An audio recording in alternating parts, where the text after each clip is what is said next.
All right, what's going on? This is Richie Contartesi with Next Play and Cody Shill with Encor Solar. Super excited to have him here today. And we really leveled up here in our production and what we're doing. And with Sales Leadership Ascension, where we talk about sales leadership, how to manage, develop, coach, and hold your teams accountable to increase performance, production, sales, and culture, morale, all those fun things. So Cody is someone who's going to be on this podcast, and not just a guest, but he's going to be working with me on this to provide more value on sales leadership. Someone who has how many years of sales leadership? So I've been in executive leadership roles for about 10 years. And then now I think like 16, 17 years total. All right. So 16, 17 years total, 10 years in an executive role, managing roughly about $100 million a year. And we met because our office were right next door to each other. So we moved in. Cody was already there. Sense has moved, which is how we have this really nice production studio right here. But super excited to have Cody on and be a part of this. He's got a lot of experience, a lot to bring to the table, and someone that possibly is going to be coaching with us a little bit too. So I'm super excited about that. But topic for today is accountability, right? Obviously, that's our core topic we talk about a lot, but we want to really dive deeper into how to hold people accountable, why it's important, what it looks like, and how you can do it for your team. So Cody and I were just having a conversation about this earlier, where a lot of leaders will want to hold their people accountable, but they'll also let a lot of people off the hook. Oh, totally. That's like something I see all the time, especially when you get new leaders, right? Like you get a guy that comes in or a girl, they've been there for 3 months, 6 months, and they just don't know how to do it. Like I think that's one thing that sales leaders really struggle with on they don't really teach their people how to do it, right? Yeah. And sometimes it's probably because they're not great at it themselves. And so, yeah, holding people accountable, I think, is probably one of the most important things you have to do as a leader, but one of the most underutilized things. Yeah. Why do you think that is? Like, why do you feel like they're like, oh, everyone talks about it. I want my team to be more accountable. I've never met anybody who's like, I don't want a more accountable sales team. I think they're scared to. Like, I think that a lot of times, like, they're friends with people. There's like, they don't want to hurt the friendship. And they don't have like the clear like separation of state, right? Yeah. Between church and state. And so they're like, they just don't want to. They're like, yeah, I'm gonna like kind of do it and say something really quickly, like we were talking before, right? Like you'll walk up and be like, hey, what happened with your week last week? Oh, it rained last week.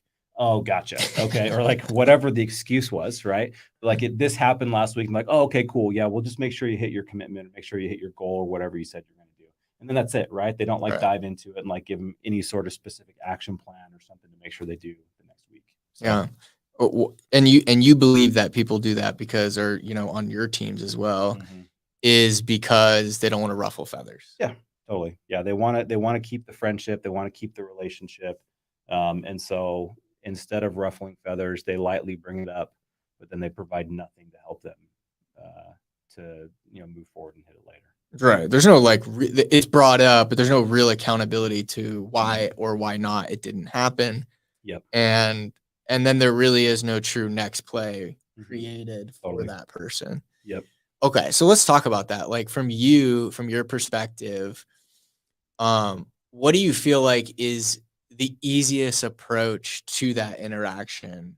And without, because I get it, like, there's some companies that we work with, they have sales reps that are 50, 55, 60 years old that have been doing it for 20, 30 years. Yeah, yeah. And it's like, if you're a new sales leader, or you're realizing that the only way that you're really going to exceed your goal on a monthly basis is by coaching and accountability. But you're in that position where you're like, shoot, these people have been doing this for a long time or what have you. Like, what's your, like, what do you feel like is the best approach to that? Yeah. I mean, I feel like the best approach is you start with, hey, what was your commitment last week? What was your goal last week? On commitments, goals, whatever your sales team subscribes to, right? What was your commitment last week? Usually they'll have it in front of them, right? But it's good to have them start off and say what they were supposed to do, right? Yeah. My commitment was to sell 3, right? Cool. What did you end with? I ended with 1. Okay, well, what happened? Have them give somewhat of a reason. And then from there, I'm going to actually dive into data versus just letting them tell me a story. Most people Right. allow for the story to be the reason, right? And it didn't happen because of, once again, it rained last week, or, I had a flat tire, or blah, blah, blah, blah, blah. But look at the data. Well, what did you do? So like we have a lot of door-to-door teams, right? So Yeah. I'm going to look at the door-to-door guys. I'm going to say, okay, cool. How many? So we use a software called Zero that records, exactly how many conversations they have. I can listen to the conversations to help pitch and help coach them, right? Yeah. But then I'll look at it and say, how many conversations did you have last week? And I'll look at that and see how many people they talked to. Then I'm going to look at how many hours they worked, how many doors they knocked, how many appointments they set. And I'm going to look at the whole funnel and be like, okay, well, cool. Well, I can see right here, you only worked 10 hours last week. And that's where we went wrong. Right. And then you can create a next play from there to help them do it. Yeah. But I use data as much as possible, because they can tell you anything under the sun, and they could sell you on, hey, this didn't happen because of this. It could be real, it could not be real, right? But at the end of the day, it doesn't really matter. Yeah. Because you can still control the controllables and make it happen regardless. Totally. That's why I love marketing and sales so much, because there's always, to every problem, there's always a solution that can be created. And for every problem, there's always a trackable reason as to why that problem exists. Yeah. Always. So if something comes up and you're like, I have no idea how to solve this problem. Like, for example, I only sold 1 instead of 3. Mm-hmm. That right? Yeah. Yeah. No. Okay. But there's always a reason, and you can always trace it back and find that reason. Mm-hmm. We always get this same objection at the end of the meeting. Okay. You can always go back and look at their scripting or their numbers through, like, the stages through that meeting, and whether they got through it or not, and always be able to trace back and find a solution. And that's why I think sales, it isn't art, but it's an art that's trackable, number one. And number two, you can always find a solution to the problem. And like, as a sales leader, your role is to essentially meet with your people, look at their work or their KPIs, their call recordings, their numbers, and then basically come up with a solution. Like, look at it and be able to pinpoint and say, boom, that's where we fell short. Yep. Boom, that's where we fell short. So you're like a detective, basically. Yeah. When you're meeting with someone, the example of, oh, well, this something came up, or it was raining outside, and a lot of people are like, oh no, I totally understand. This week it won't be raining, so Yeah, keep great doing weather, so go make it happen this week. Right. But the problem wasn't solved because nobody addressed the actual issue. Right. Yeah. Right. And it's like, as a sales leader, like, you can play detective and look at all of the evidence, call recordings, KPIs, numbers, metrics, environment. You can look at it, and there's always a solution. Always. And if you are in a position where you're dumbfounded and you're unsure, then this is a great area for you as a sales leader to find ways to improve your ability to find the gaps and come up with a solution. But yeah, totally. And that's the thing, right? Like, as a sales leader, I could go into the data and I could look at all the data and be like, all right, well, they talked to enough people, they had enough conversations, they worked enough hours. Then from all those things lined up, right? They set enough appointments, but maybe just those appointments didn't pitch, right? Yeah. Now I can look at that. It's okay. Well, let's actually now dive into the call recordings. Let's look at what you were doing when you were setting the appointments. Right. Because when you were setting these appointments, obviously they didn't pitch. So you were missing something there, right? Or if they were pitching, but then none of them were closing. Okay, let's listen to that part. Now let's find out where this is. You can just kind of slowly, follow the breadcrumbs, so to speak, to get yourself to where it was that they were falling short, and then coach them, right? Sometimes it's something that they're saying, right? I've seen people that they're doing everything right, but there's one little thing that they're saying, right? So that's why it's important to be able to actually listen to stuff. Sometimes that requires going on a ride along, or shadowing them, whatever you want to call it. We're lucky that we have Zero, the recording tool, where we can. And there's plenty, like, Zero's good for door to door, but if you're not in door to door, there's meetrecord.com, there's gong.io, there's Rilla, there's a bunch of these. Chorus is another one. There's a bunch of these tools out there where you can just listen to it. If you don't have the funds to do it, obviously that's understandable, but like go and find a way to listen and figure out what's going on. Yeah. So, totally. Yeah. I mean, like, okay. So going back to the accountability piece, like there's a difference between coaching and accountability and micromanaging. Totally. And I think this is like, I just want to hit this because you're like, you might be saying, well, shoot, our camera might be off for a second here. Let's see. Okay. Our camera's paused for a second, but it'll come back. Next time I got to put it in airplane mode. So, micromanaging. Let's talk about micromanaging for a second. So this is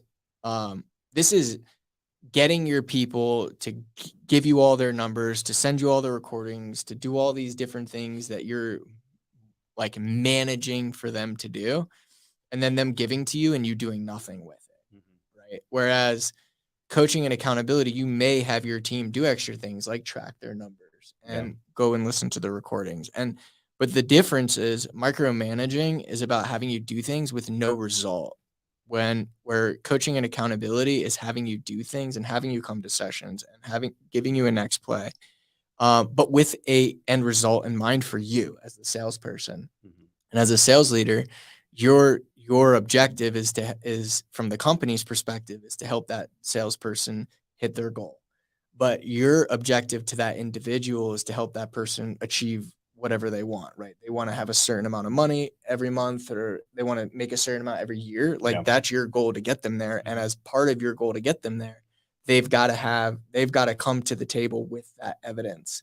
And I say that because you brought up KPIs and we talk about them all the time, but a lot of people are worried about, well, I have to have my team member submit them or update the CRM and they're not going to do it. And it's like, that's micromanaging. And it's like, no, it's having them provide the evidence so that, and not in a negative way evidence, but it's having them provide the evidence so that when you do meet with them, you can help them achieve what they want. Right. Yeah. Like micromanaging to me is like, you're texting them every 10 minutes. Like, how's your day going? Did you do this? Did you do that? Are you doing this? Right. Are you out knocking? Are you meeting with clients? Are you calling people? And constantly like sending them messages like that. But like, clear accountability is just like, is asking those questions that we talked about, going through, following the breadcrumbs, but then laying out an action plan, saying, here, go do this. Right. Yeah. And then having clear follow-up points. Yeah. For me, typically I'll have everybody, we have 2 team meetings a week. Sometimes there's some follow-up in between for people that are struggling a little bit more, but you'll have a team meeting on Monday and a team meeting on Thursday.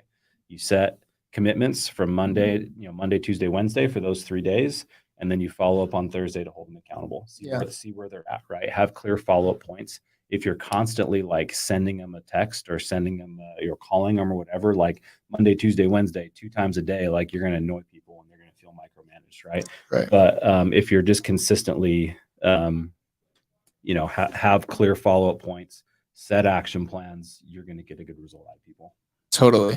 And so let's talk about the follow-up points, right? Because obviously, or the checkpoints. And I agree with you 100%. If, one of the things that I hear all the time when we first start working with a client is like, oh, I see my people all the time. I connect with them all the time. I see them in the office. People say that. It drives me crazy. Oh yeah, I talk to them every day. Like, I don't care if you talk to them every day. That's probably a little much. Let's be honest. Like, depending on, how your sales, team is structured, right? If you're in a call center, maybe a little different, right? But like if they're outside field salespeople, like maybe a quick text message here and there if they're asking you a question, whatever, but you don't talk to them every day. Right. Yeah. Right. Totally. It's like, okay, cool. Like if you're in an office and you're seeing them all the time, that's great. Mm-hmm. But there's a difference between being in an environment and you're just supportive and you're hanging out and having actual accountability sessions where you're actually taking them out of the environment. And the sole purpose of that is to help that person get better and achieve what they want. Right. Mm-hmm. So like in these scenarios, like on your checkpoints, how do you typically go? Like, how do you teach it? How do you go about running those? Yeah. I mean, it's usually a quick thing, right? Like I don't, if I'm every Monday, I do more of like with the people that reported to me, I'll do more of like a formal, like, let's follow up on the week. Right. Yeah. But then on Thursday, it's pretty similar, right? Let's look at like, what was your commitment? Where are we at? What, if we're falling short, what do we need to do, et cetera, right? It's really almost the same process, but a little more condensed. Yeah. Just looking at the KPIs, how can we solve this?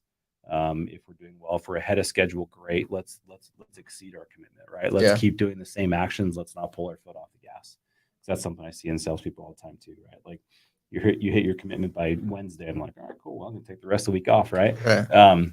Versus continuing to move on, right, and just keep working like you would normally work. So how many touch points do you just do one a week? Usually it's 2, like more formal ones. Yeah. But yeah, like there's always, other touch points too, where we're just asking questions, talking, etc. too. We're checking in, seeing how things are going. If I see things on like Wednesday, it's a mess, right, and we're not anywhere near where we need to be, I might add an additional follow-up point there. Yeah. But typically it's Monday, Thursday. So what about for sales leaders that are like already thinking in their head right now, like, oh my God, this is going to take me, I've got 10 reps on my team, or I got 30 reps on my team. Don't go there because you got a structural issue there. It's literally impossible. Yeah, to me, that's a structural issue, right? That's not you probably don't have time for that. It's impossible, dude. You got to have help, right? Like that's something that we talk to our leaders all the time. Like really, like at best, you can manage about 7 people, right? Somewhere from 5 to 7, like really well. Beyond that, if you have a team of 30, 40, there's got to be someone someone else that's holding them accountable, whether you call it a team lead, an assistant manager, whatever it is. There's got to be somebody else there, because otherwise it's just, you can't get it all done. It's literally impossible. Yeah. Like you don't have enough time in the day. Yeah. Another thing that I see is like a lot of the player coach model, where sales leaders are also selling. And like, from my experience, the companies that do that may have some success, but you're never going to really fully maximize the potential of all the sales reps if you're also selling. Yeah, that's an interesting thing. This has been my experience with that. So we actually we're like all of our sales leaders, they're in the field. They're all sell. They all sell, right? And what I've seen with that, and I think the difference is specifically with like a direct sales model where it's like, they're commission only, somebody has to create a belief system, right? And if there's no belief system created, then you're going to have new people come in that are coming into a commission only environment, and they're going to see nobody else is producing anything, because the manager is like, he's trying to get other people to produce, but there's still nobody else kind of leading the charge and helping them to believe that this is possible. Yeah. And then nothing ever happens. And then they come in and they're out really quick. And so what I've seen in direct sales worlds and some of the most successful direct sales companies is you look at like the really big ones, right? Like Vivint and like some of those huge companies, all of them are lead from the front sales leaders. Every single one of them. They're like the top rep in the office, and they're leading the team. And then 5 to 7 people. They'll have 5 to 7 people that report into them typically, right? Yeah. Sometimes if you get a really good leader, you can have a few more, but there's going to be some assistants and some other people that are kind of helping to lead the charge. I see what you're saying. So when you say belief system, I think what do you mean by that? Like belief that it can be done because they're doing it. It can be done. Yeah. Because they're actually actively doing it. They're actively doing it and showing them that, hey, you can go out and you can knock on a door and you can create a lead, you can close the lead, you can make 6 figures doing this. And you're showing them that that is possible. If you don't have somebody doing that, and then they come in and the manager is just like trying to like help everybody else produce and coach and shadow and all these other things, there's still nobody producing. At least for that first part. Sometimes you might be able to because can't you have a couple top reps that are, if it depends on where you are. You could just say, hey, look at this. Eventually it can happen, right? But when you're starting an office, very rarely, right? Like if you look at a more mature office, at Encor right now, we have some leaders that are definitely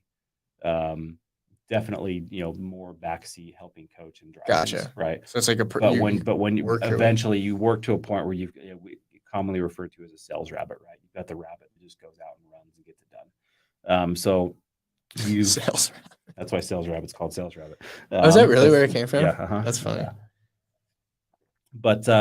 But yeah, there's got to be somebody creating a belief, at least for the first 6 months, right? Yeah. And once you get through that first 6 month period, you might have 2 or 3 other people in the office that just go out and make it happen, right? They're similar to you. They don't need anyone to hold their hand. They'll just show up every day and go work. And then you can meet with them and help them improve every single week. Yeah. Cause that's like, cause then your time is like, if you're out selling, I mean, this is from just my experience and you can pick it apart if you want, but like when I'm going to say, like when I'm doing sales calls, I'm in like a different place. Like I'm in a different mind, and I'm in a different, like, it's a different skill set. And all of a sudden you got to switch hats, Yeah. and you're in a completely different skill set of like, now I got to let them talk. Like I got to let my team member really talk and coach them through it. And I guess you are coaching on sales calls too, but it's definitely way different skill sets. Totally. So do you feel like the most successful leaders at your company work their way, like crush, show? They get a couple of their sales reps, like, doing really well, and then end up evolving into more of just like, hey, I've already got these 3, like, that's the show, that's the belief system. That's normally kind of the progression, right? Sometimes though, like they still have to show up and like go sell, right? Yeah. They'll see the team is struggling. They're like, all right, guys, I'm gonna go out and I'm gonna throw it Okay. down. Yeah, and I'm gonna make that's this different happen. though. Yeah, right. Like But there's sometimes. yeah, but it usually kind of progresses into a point where they're not. Yeah. And sometimes it doesn't, right? Sometimes the office always just kind of like skates along and doesn't ever really start thriving. But when it gets to a point when it starts to thrive, you won't see the leader out in the field as much. Yeah. Yeah. So I could see that because I mean, I definitely see like, okay, we're in a slump, sales are down, like, yeah, starting an office is like a slump. You're right. It's Like like you're in a slump, there's nothing I'm it. Everything's on me, and I have to go do I have to be the guy that does everything. I have to hire, train, recruit, sell, be the best salesperson, everything, right? And that's a hard thing to do, right? Like it's actually really hard to do. Like I've done it, right? And it's very time consuming.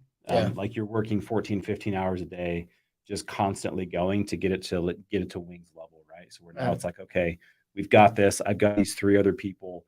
Now you assign them stuff. Your job is this, this, and this, right? Go make this happen while I kind of move the chess pieces over here to make sure that things continue. Yeah.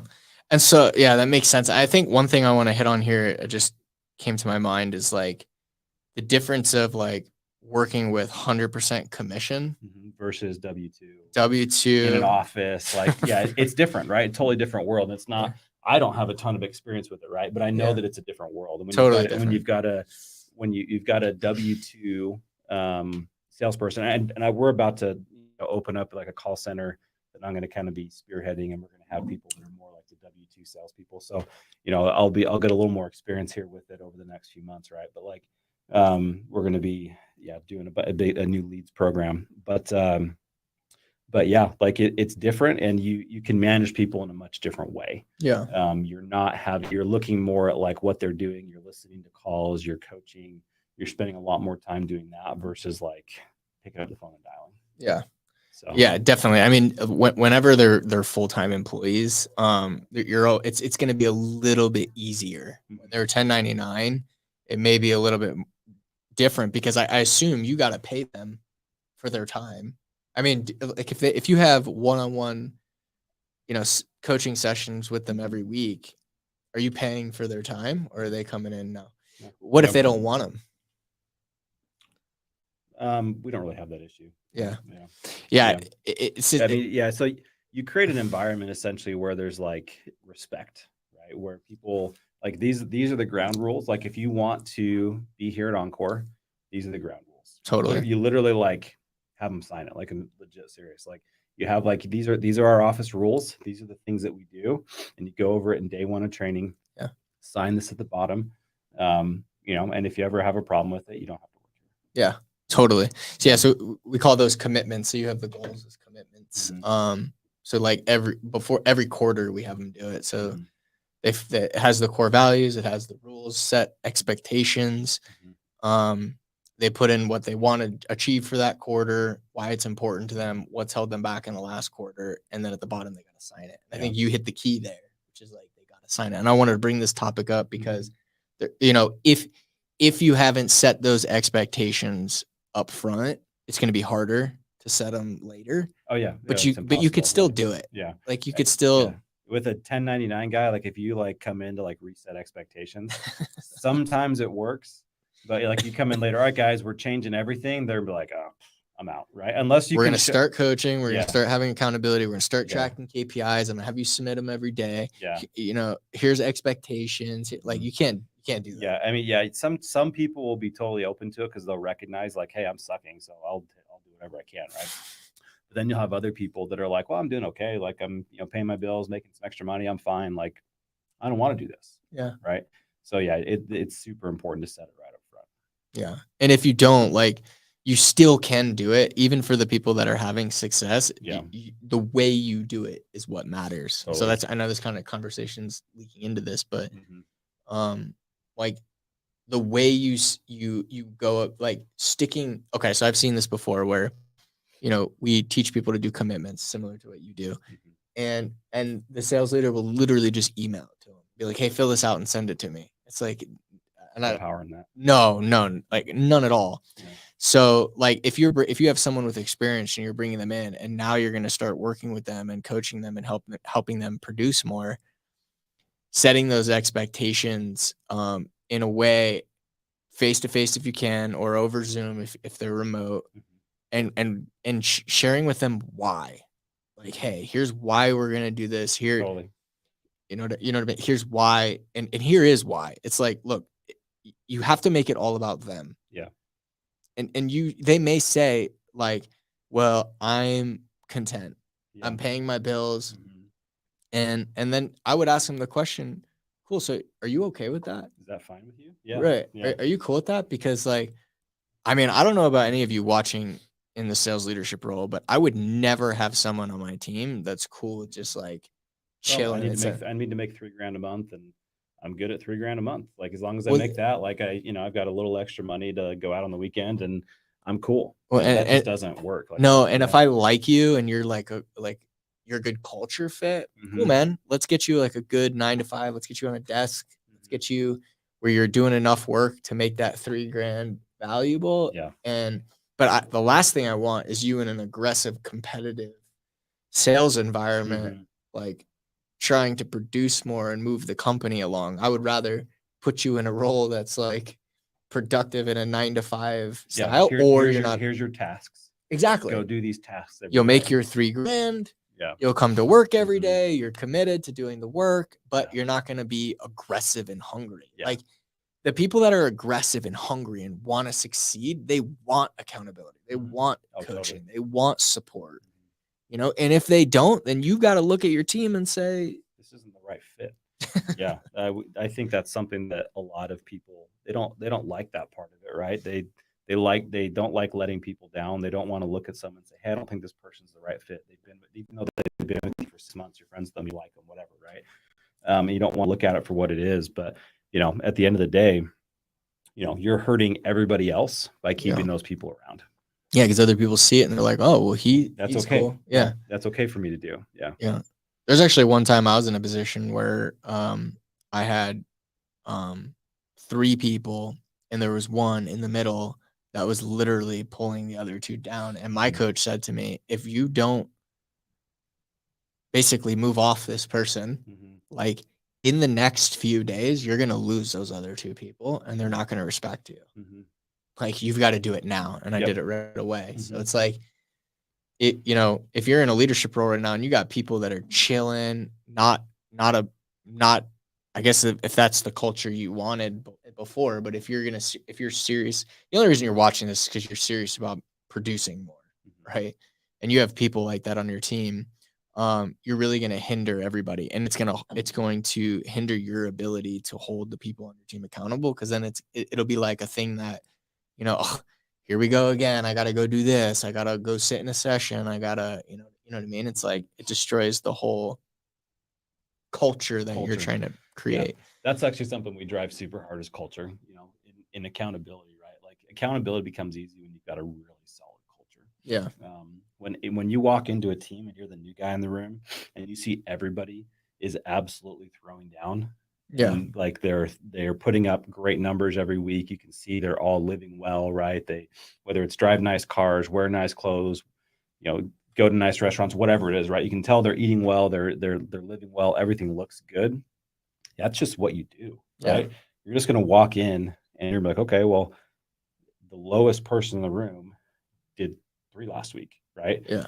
Whatever the number is. And well, I'm at least average, right? Right. So if I'm at least average, like the average looks like it's like 5. So Mhm. I'm gonna go do 5, right? Right. And you just create that expectation and then you just go do it. And then, like I said, accountability becomes easy. Right. And then you're just helping them to get better, but past that, Right. Which when you have those type of people, it's super easy to coach them and help them through it. Yeah, totally. Like,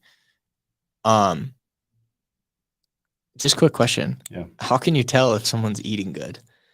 Do I need to put on some? weight. Yeah. I'm just saying, like, if you go, like, I get it. Instagram, whatever, right? I don't know. I get it. I just had to. Yeah.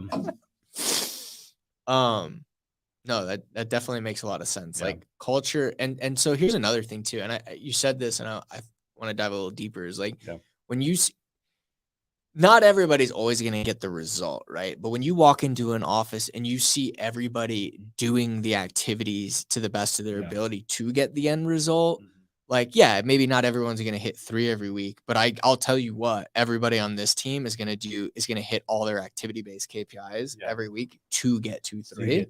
And then they know that they're going to meet with myself or whoever's in a sales leadership role. And we're going to review those activity-based KPIs and see where you fell short, improve upon them, and you're going to get a next play. And then you'll get better. And like, no, you're not going to hit every week, but over a period of time, the goal is going to be 4, right? Because you're getting better. And your activity will max out, but your result won't, right? I mean, I guess at some point the result does, but like then we can talk about other ways to generate revenue as a salesperson. But once your activities max out, now we can talk. Now we can work together and we'll always work together. But now we're talking about increasing the goal. Let's get to 4. Let's get to 5. Let's get to 1 a day. What does it actually take? Where in your KPIs can we move the needle to ensure we get that one? And it's really that easy, right? It's literally just looking at like, what are your activities? And if you are like, all right, cool, I want to make $200,000 this year. Okay, cool. Well, let's just break that down and just kind of work backwards, and you figure out what you have to do. If you want, like, for once again in door knocking, you start with like, how many closes is that? How many pitch leads is that? How many doors knocked is that? How many this, that, and the other? And you just break it down. Like, all right, cool. Yeah. All I have to do is hit. Did that pause? We're good. Yeah, we're good. I think so. Yeah. We're good. All you have to do is just look at, look at those simple things, and then you can get to the end result. Yeah, it's super easy. 100%. Most people, they make it complicated. They look at and they focus on the end result of like, I want to make $200,000 this year, and that can be overwhelming. But if you look at what the actual activity is to do that, it's really not crazy. It's just simple actions every day. No. But I will say this, a lot of sales leaders only track the results. So they'll track how many leads came in, maybe how many connects, how many sales. And it's like, okay, so how do you can't use those to do anything, first of all. The only thing, like, okay, cool. Like, you're looking at all the lag measures, not the lead measures. The lead measures that's what's gonna get you there. Right. That's the evidence. Yeah. So it's like, so if you make the goal the doing of those activities that lead to the end result, and then you improve upon those activities every single week, and you do them consistently, and you improve upon them consistently, then that's how you develop an elite salesperson. Yep.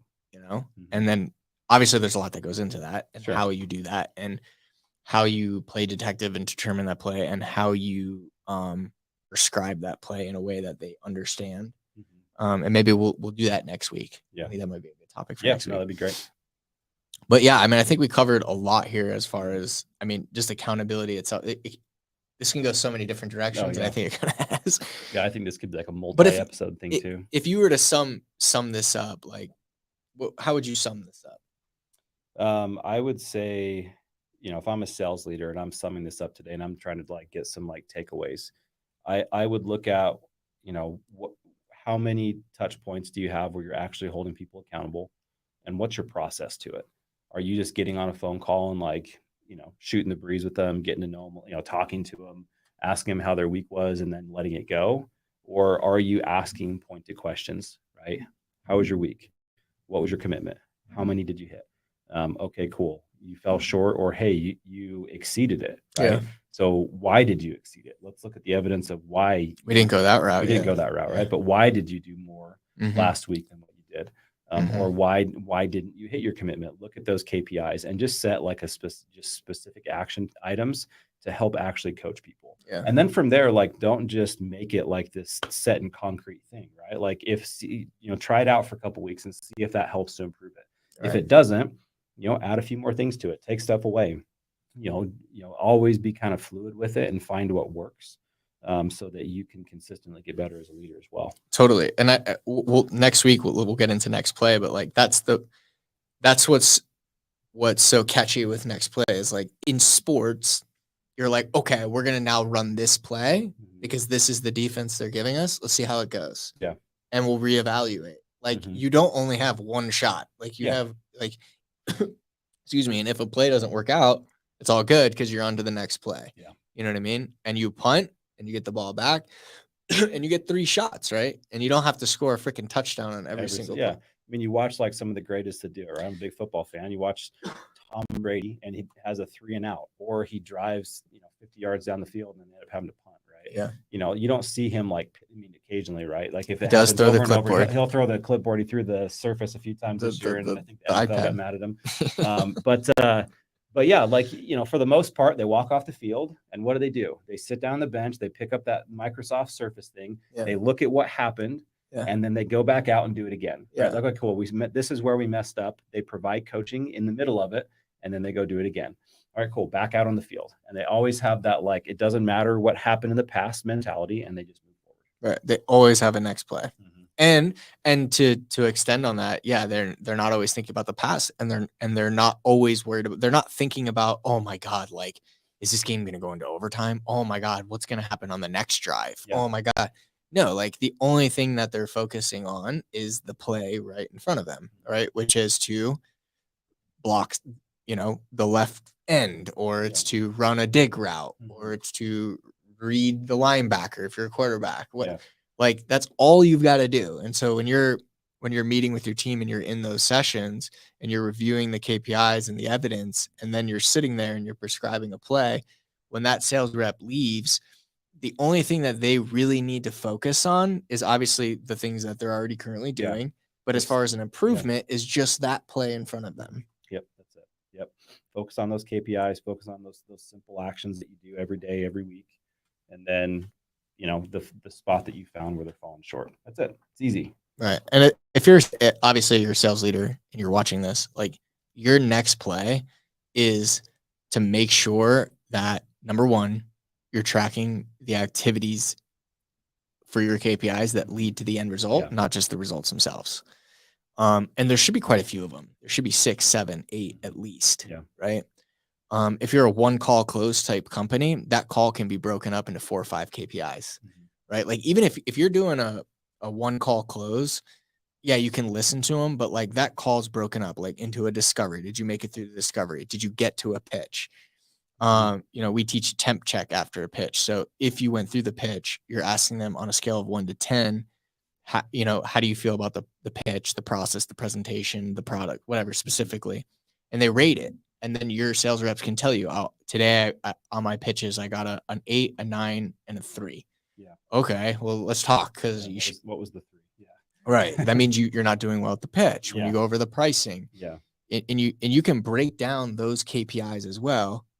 That'll help. So number one, you got to have the right KPIs in place. Number 2, you've got to be consistent. If you want your sales reps to be consistent, you've got to be consistent, which means if you're having, we call them next play sessions every week with your team, then they've got to be every week with your team. Yeah. It's not just a 1 week and then you don't do it anymore. Don't do it. Yeah. It's got to be consistency. It's every single week. You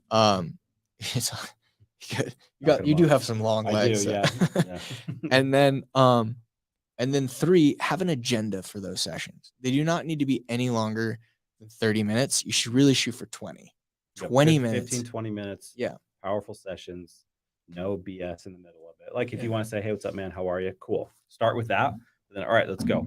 Boom, boom, boom, boom, boom. And so here, we have a 3-step, right? What are the wins? What are the KPIs? What's your next play? Right. So the wins is the good conversation. Hey man, like, I hope you're doing well. Awesome. Tell us, what are some good things that happened this week? Boom. You're already in conversation. Boom. Cool. Let's look at the numbers. Boom. Okay. Based on the evidence, the wins and the evidence, what's your next play? Yeah.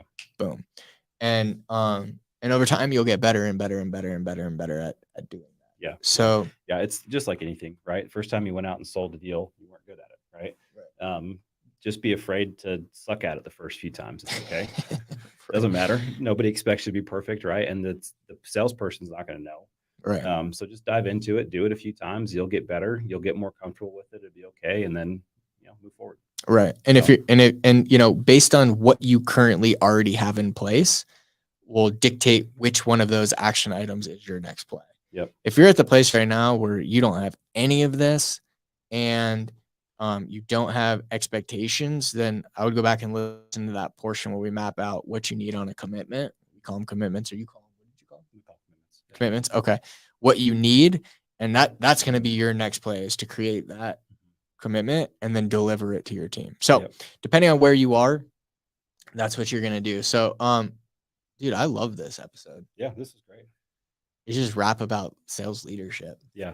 And I feel like we could probably just like go off on like a bunch of oh my gosh too, and just go on for a long time. So. Well, dude, we do full days on this and I'm just like, I have a blast, man. Yeah. Like, this is fun. Cool.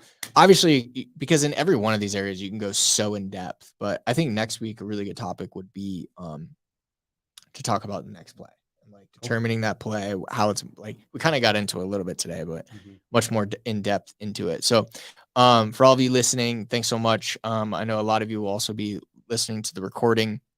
We're going to try and do these, if not every Friday, maybe bi-weekly or when we do the masterminds on Fridays as well. That might be a good idea. So definitely tune in, subscribe, click the notification bell if you want to have access to these. I also post throughout the week on all our coaching calls and everything like that too. So thanks so much for being on, and we will see you on the next one. Cool. See you, everybody. All right. Adios.